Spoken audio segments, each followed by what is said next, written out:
الصلاة والسلام عليك يا رسول الله وعلى آلك وأصحابك يا حبيب الله. الصلاة والسلام عليك يا نبي الله وعلى آلك وأصحابك يا نور الله. نويت سنة الاعتکاف. جب کبھی مسجد کے اندر آنے کی سعادت حاصل ہو تو یاد سے اعتکاف کی نیت کر لیا کریں. اس کا فائدہ یہ ہوگا کہ آپ جب تک مسجد کے اندر رہیں گے دیگر عبادات کے ساتھ ساتھ نفلی اعتکاف کا ثواب بھی ملتا رہے گا. اور اعتکاف کی نیت کسی بھی زبان کے اندر کی جا سکتی ہے کہ میں اعتکاف کی نیت کرتا ہوں. حضور اکرم نور مجسم اللہ کے پیارے امت کے سہارے بے چین دلوں کے چین جناب سرور کونین احمد مجتبیٰ جناب محمد مصطفیٰ صلی اللہ تعالی علیہ وآلہ وسلم کی حدیث مبارکہ مفہوم ہے. نبی پاک صلی اللہ تعالی علیہ وآلہ وسلم نے ارشاد فرمایا کہ جس شخص نے مجھ پر صبح اور شام 10 مرتبہ درود پاک پڑھا کل بروز قیامت میں اس کی شفاعت فرماؤں گا. اللہ تعالی قرآن کریم کے اندر ارشاد فرماتا ہے وَلَا سَوْفَ يُعْطِيكَ رَبُّكَ فَتَرْضَىٰ. اے حبیب ان قریب آپ کا رب آپ کو اتنا عطا فرمائے گا کہ آپ راضی ہو جائیں گے. خدا کی رضا چاہتے ہیں تو عالم اور خدا چاہتا ہے رضا محمد صلی اللہ تعالی علیہ وسلم. حضرت امام محمد بن حنفیہ یہ حضرت علی رضی اللہ تعالیٰ عنہ کی اولاد ہیں. ان کے پاس جناب حرب رضی اللہ تعالیٰ عنہ تشریف لائے اور آ کر عرض کی کہ جناب میں عراق گیا تھا تو وہاں پر میں نے لوگوں سے سنا ہے وہ لوگ جو عراق کے لوگ تھے وہ یہ کہتے تھے کہ قیامت کے دن حضور علیہ السلام شفاعت فرمائیں گے سفارش کریں گے لوگوں کی اور جنت کے اندر داخل فرمائیں گے. تو جناب آپ کا اس بارے میں کیا خیال ہے کہ میں نے عراق والوں سے سنا ہے کہ حضور قیامت کے دن شفاعت فرمائیں گے تو آپ کا اس بارے میں کیا خیال ہے؟ حضرت محمد بن حنفیہ رحمۃ اللہ تعالی علیہ آپ کہنے لگے کہ میں نے اپنے بابا جان مولا علی شیر خدا کرم اللہ تعالی وجہہ الکریم کو سنا. انہوں نے حضور پاک سے سنا. میں نے اپنے والد گرامی سے سنا. میرے والد گرامی نے کس سے سنا؟ نبی پاک صلی اللہ تعالی علیہ وآلہ وسلم سے. کیا کہ اے علی میں قیامت کے دن شفاعت کرتا رہوں گا. میں قیامت کے دن شفاعت کرتا رہوں گا حتیٰ کہ اللہ تعالیٰ میرے سارے امتیوں کو جنت کے اندر داخل کروا. اور ایک حدیث مبارک ہے نبی پاک صلی اللہ تعالی علیہ وآلہ وسلم نے ارشاد فرمایا کہ مجھے 2 چیزوں کے بارے میں اختیار دیا گیا کہ ایک چیز تو مجھے یہ کہا گیا کہ آپ کی آدھی امت کو بخش دیا جائے. آپ کی آدھی امت کو بخش دیا جائے. اور دوسری چیز یہ دی گئی کہ آپ کو شفاعت کا اختیار دے دیا جائے. تو حضور فرماتے کہ میں نے شفاعت کو اختیار کیا. آدھی امت تو بخشی گئی تو باقی آدھی تو میری بخشی گئی تو پھر باقی آدھی. تو فرماتے ہیں کہ میں نے شفاعت کرنے کو اختیار اندر اختیارات زیادہ ہیں. شفاعت کرنے میں جتنی امت کی چاہوں سفارت کروں. جب آدھی امت بخشی گئی تو باقی آدھی کا کیا بنے گا؟ میں نے شفاعت کو اختیار کیا، اب میری مرضی میں جتنوں کی شفاعت کروں. اور فرمایا کہ وَلَا سَوْفَ يُعْطِيكَ رَبُّكَ فَتَرْضَىٰ، ان قریب آپ کا رب آپ کو اتنا عطا فرمائے گا کہ آپ راضی ہو جائیں گے. اور حضور فرماتے ہیں کہ صحابہ فرماتے ہیں جب یہ والی آیت کریمہ نازل ہوئی تو حضور نے فرمایا کہ اے جبرائیل میرے رب کی بارگاہ کے اندر عرض کرو میں نے ایسے راضی نہیں ہونا، میں نے ایسے راضی نہیں ہونا تو حبیب آپ کیسے راضی ہوں گے؟ تو فرمایا کہ اے اللہ میں اس وقت تک راضی نہیں ہوں گا جب تک میرے سارے امتی جنت کے اندر نہ چلے جائیں. اور فرماتے کہ حضور فرماتے کہ اللہ نے مجھ سے ارشاد فرمایا اے محبوب میں آپ کو اس حوالے سے بھی راضی کر دوں گا. فرمایا حدیث مبارک کے اندر کہ قیامت کے دن اللہ تعالیٰ کی بارگاہ کے اندر میں سجدہ کروں گا. اللہ تعالیٰ مجھے ارشاد فرمائے گا کہ اے حبیب اپنا سر اٹھائیے، آپ جو کہیں گے آپ کا مانا جائے گا، آپ شفاعت کریں گے آپ کی شفاعت قبول کی جائے گی. تو حضور فرماتے کہ میں عرض کروں گا الہی میری امت. اللہ فرمائے گا کہ اے حبیب آپ جائیں آپ کی امت کے جس فرد کے دل کے اندر رائی کے دانے کے برابر بھی ایمان ہے تو آپ اس کو بھی لے کے جنت کے اندر داخل کر دیں. رائی کے دانے کے بھی برابر ایمان پر خاتمہ ہونا یہ ضروری ہے. آپ کا اگر ایمان پر خاتمہ معاذ اللہ نہیں ہوتا تو پھر شفاعت بھی نصیب، جتنے بڑے گناہگار ہوں لیکن منافق نہ ہوں، جتنے بڑے گناہگار ہوں لیکن غدار نہ ہوں، شفاعت حضور فرما ہی لیں گے. ایمان پر کم از کم خاتمہ تو ہوگا.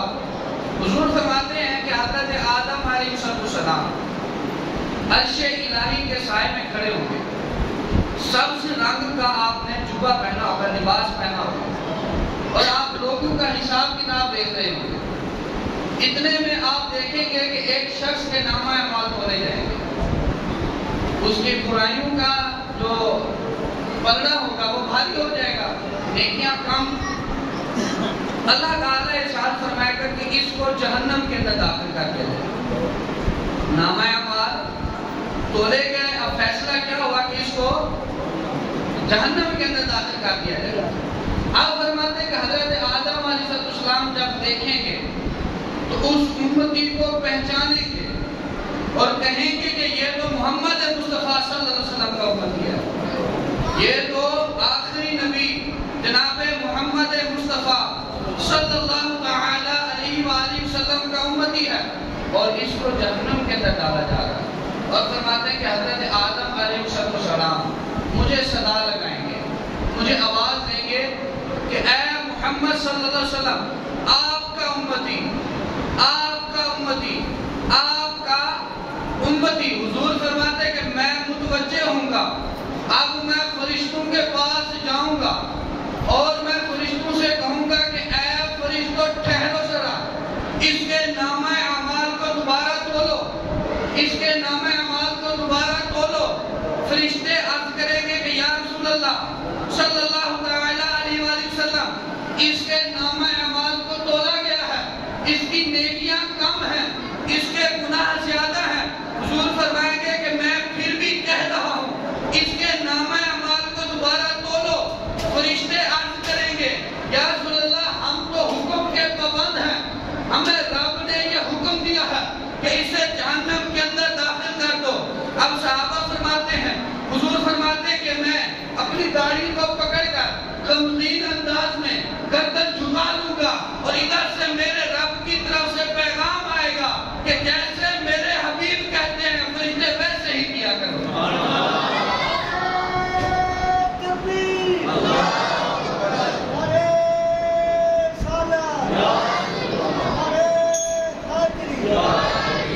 اللہ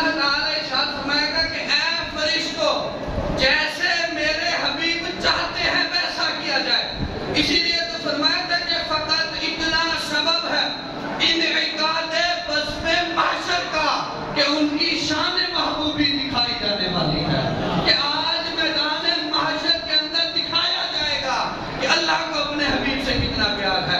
اس وقت تو سارے مان جائیں گے، سارے دیکھیں گے کہ سرکار کی شان کیا ہے۔ آج لے ان کی پناہ، آج مدد مانگ ان سے، پھر نہ مانیں گے قیامت میں اگر مان گیا۔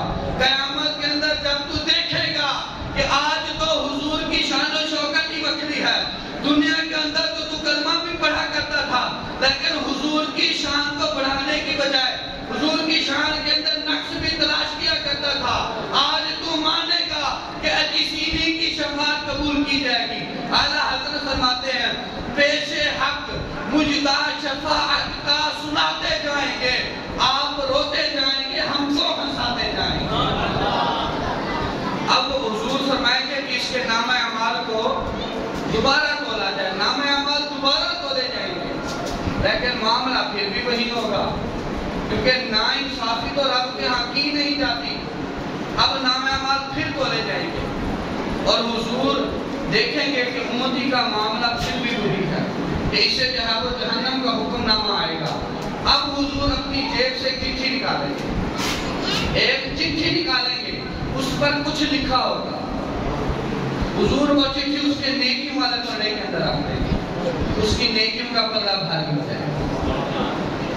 اب فرشتوں سے حکم دیا جائے گا کہ اس کی نیکیوں کا پلہ چونکہ بھاری ہو چکا ہے، لہذا اس بندے کو جنت کے اندر داخل کر دیا جائے گا۔ اب فرشتے اس کو پکڑیں گے اور جنت کی طرف لے کر جا رہے ہیں۔ وہ بچہ جس میں لکھا تھا اس نے درود کبھی، وہ بچہ جس میں لکھا تھا درود اس نے کبھی، یہ اس سے نیکیاں اس کی بڑھانے آیا ہے، اس بچے سے، اس درود سے حضور نیکیاں بڑھانے آیا ہے۔ اب سنیں، اب اس کو حکم دیا جائے گا کہ چلو بھی جنت کے اندر اب حکم نامہ تبدیل ہو گیا۔ اب وہ عرض کرے گا کہ ایک منٹ فرشتوں ٹھہرو، مجھے ذرا ان سے مکالمہ تو کرنے دو، مجھے ذرا ان سے ملاقات تو کرنے دو، میں ان سے پوچھوں تو صحیح کہ اے نورانی چہرے والے آپ کون ہیں؟ آپ کی وجہ سے مجھ پر اتنے انعام ہوا کہ جنت کی بجائے مجھے جہنم کی بجائے مجھے جنت کے اندر داخل کیا جا رہا ہے، اور مجھے یہ بھی بتائیں کہ اس پرچی کے اندر کیا لکھا ہوا ہے، ایسا کیا لکھا ہوا ہے کہ میرے گناہ کم ہو گئے، میری نیکیاں بھاری ہوں گی۔ اب وہ آ کر حضور کا دامن رحمت پکڑے گا اور کہے گا اے نورانی چہرے والے مجھے بتائیں تو صحیح آپ کون ہیں؟ حضور فرمائیں گے کہ میں وہی تیرا نبی ہوں جن کا تو کلمہ پڑھا کرتا تھا، میں تیرا وہی نبی ہوں اور تو میرا وہی امتی ہے جن کے تو کلمے پڑھا کرتا تھا، جن کے تو قصیدے گایا کرتا تھا، جن کے نام پہ تو کہا کرتا تھا سرکار کی آمد مرحبا، منٹھار کی آمد، دلدار کی آمد، جن کے بارے میں تو کہا کرتا تھا کہ محمد مصطفیٰ احمد مجتبیٰ ہے ہمارا نظریہ۔ حضور فرماتے کہ میں تیرا وہی نبی ہوں۔ اب وہ کہے گا حضور میں نے تو آپ کو دے دیا، اب مجھے بتائیں کہ اس پرچی کے اندر کیا ہوتا، اب یہ راز بھی ظاہر کرتے ہیں، اب یہ بھی مجھے اشارت فرما دیں کہ اس پرچی کے اندر ایسا کیا تھا۔ حضور فرمائے گا کہ اے میرے پیارے امتی، تجھے یاد نہیں ہے ایک مرتبہ تو نے تھکاوٹ کی وجہ سے، درد کی وجہ سے تو بستر پہ لیٹا ہوا تھا، اور لیٹے لیٹے تو نے اپنی زبان حال سے، درد کی وجہ سے، درد کی کراہت کی وجہ سے، بے چینی کی وجہ سے تیری زبان سے مجھ پر ایک مرتبہ درود پاک پڑھنا نکل گیا تھا۔ یہ تیرا وہی درود ہے جو تو نے دنیا کے اندر مجھ پہ پڑھا تھا، اور ہم نے وہ درود سنبھال کے رکھا تھا کہ قیامت کے دن تیری شفاعت کرے ہم، اور یہ تیرا وہی درود ہے جو تو نے دنیا کے اندر مجھ پہ پڑھا تھا، دنیا کے اندر تو نے مجھ پہ درود پڑھا تھا، اسی درود کی برکت سے آج تیری بخشش کر دی گئی۔ وہ بچہ جس میں لکھا تھا درود اس نے کبھی، وہ اس سے نیکیاں اس کی بڑھانے آئے۔ اسی طرح صحابہ فرماتے ہیں، ایک صحابی حضرت ابو ہریرہ نے عرض کی یا رسول اللہ صلی اللہ علیہ وسلم میدان محشر کے اندر یہ معاملات ہوں گے، بڑی سختی ہوگی، گرمی ہوگی. سنیں اگر ہم آپ کو تلاش کریں گے تو آپ کہاں ملیں گے؟ ظاہر سی بات ہے آپ امام الانبیاء ہیں، آپ کا عہدہ، آپ کا منصب تو کچھ اور ہی ہوگا. ذرا ہمیں بتائیں کہ ہم آپ کو ڈھونڈیں تو آپ کہاں ملیں گے؟ ہم بھی تو وہیں پہ ہوں گے. ذرا ہمیں بتائیں کہ یا رسول اللہ اگر ہم آپ کو تلاش کرنے نکلیں، اگر ہم آپ کو ڈھونڈنے نکلیں تو حضور ہم آپ کو کہاں پائیں گے؟ قربان جائے حضور پر اور قربان جائے صحابہ پر کہ جنہوں نے عقدہ ہی حل کر لیا. آج کی حضور کہاں ملیں گے؟ فرمایا کہ مجھے 3 جگہوں پہ تلاش کرنا. حضور وہ کہاں پہ؟ فرمایا کہ مجھے حوض کوثر پہ تلاش کرنا. وہاں پر میرے امتی پیاسے آئیں گے اور میں حوض کوثر پہ کھڑا ہو کے اپنے امتیوں کو اپنے ہاتھوں سے آب کوثر کے جام پلا رہا ہوں.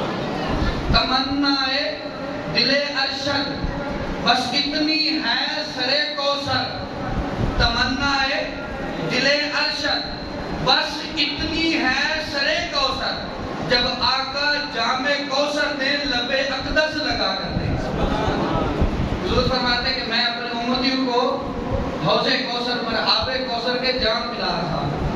حضور اگر وہاں پہ نہ ملے، ظاہر سی بات ہے اس وقت دنیا کی 8-9 ارب خرب آبادی ہے تو دنیا کتنی بڑی ہے. آپ نے یہاں سے جانا ہو اور جا کے کراچی کے اندر ایک بندے کو تلاش کرنا ہو تو کتنی جگہوں تو کرنی پڑے گی. اب میدان محشر کے اندر تو حضرت آدم سے لے کر حضور کے آخر امتی تک موجود ہوں گے. کتنا بڑا مجمع ہوگا حضور. اگر آپ حوض کوثر پہ نہ ملے تو پھر ہم آپ کو کہاں تلاش کریں؟ فرمایا کہ پھر تم میزان عمل پہ آ جا. وہاں پر میرے امتی گناہوں کے بوجھ کے اندر دبے ہوں. میں ان کی پریشانیوں کو دور کر رہا ہوں گا اور ان کی نیکیوں کے پلڑوں کے باری کر رہا ہوں گا. حضور اگر آپ ہمیں وہاں پر بھی نہ ملے،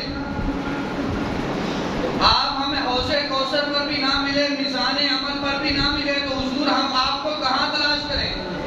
تو حضور نے فرمایا پھر پل صراط پہ آ جا. میں پل صراط پر کھڑا ہو کر ربی سلم کی صدائیں لگا کر اپنے امتیوں کو پل صراط کراس کروا رہا ہوں. اب یہاں پر میرا آپ سے ایک سوال ہے کہ یاد رکھیے گا کہ حوض کوثر پر بھی امتی موجود ہوں گے، میزان عمل پر بھی امتی موجود ہوں گے، حضور پل صراط پر بھی امتی موجود ہوں گے. اب حوض کوثر پر اگر حضور موجود ہوں تو میزان والوں کا کیا بنے گا؟ اگر میزان پر حضور موجود ہوں گے تو پل صراط والوں کا کیا بنے گا؟ اگر پل صراط پر حضور موجود ہوں گے تو حوض کوثر والوں کا کیا بنا؟ تو شیخ محقق علی الاطلاق مفتی احمد یار خان نعیمی گجراتی نے مسئلہ ہی حل کر دیا. فرماتے ہیں کہ اللہ تعالی حضور کو یہ شان عطا فرمائے گا کہ حضور ایک ہی وقت کے اندر حوض کوثر پر بھی موجود ہوں گے، اسی لمحے حضور پل صراط پر بھی موجود ہوں گے اور اسی لمحے حضور میزان عمل پر بھی موجود ہوں گے. اگر کوئی امتی حوض کوثر پر آئے گا تو حضور اس کی بھی شفاعت فرمائیں گے. اگر کوئی امتی میزان عمل پر آئے گا تو حضور اس کی بھی شفاعت فرمائیں گے.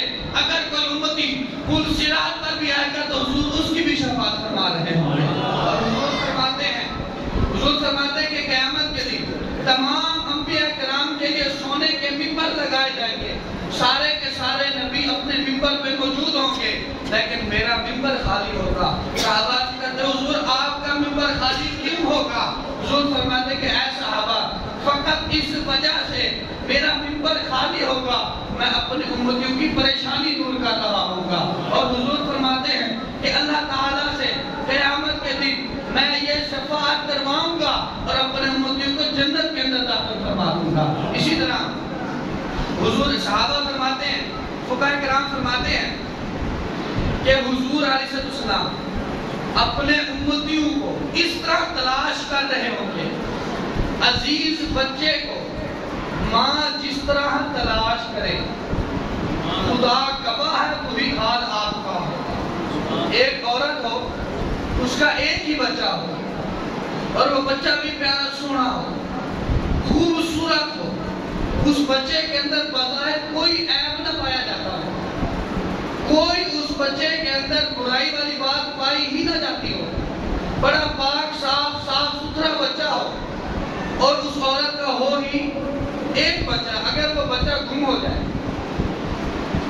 اگر وہ بچہ گم ہو جائے تو ماں کس طرح تلاش کرے گی؟ ابھی جو ہے وہ بچے گلی کے اندر کھیلنے چلے جاتے ہیں تو مساجد کے اندر اعلان کروانے کے لیے آ جاتے ہیں۔ ایک عورت آئی، وہ رو رہی تھی، یہاں مسجد کے دروازے کے گیٹ کے اوپر بیٹھ کو تڑپ رہی تھی، اور اس کے جو مجھے بتایا اس کے 6 بچے ہیں، اور 6 کے 6 بیٹے ہیں۔ ایک بیٹا اس کا چیز لینے کے لیے گیا تو 20 منٹ ہو کے واپس نہیں آیا، اور ماں نے تلاش کے، آپ یقین کریں اس بی بی کے سفید بال تھے، اور وہ بی بی اس طرح تڑپ رہی تھی جیسے جو ہے وہ کوئی بہت بڑی مصیبت آن پڑی ہو۔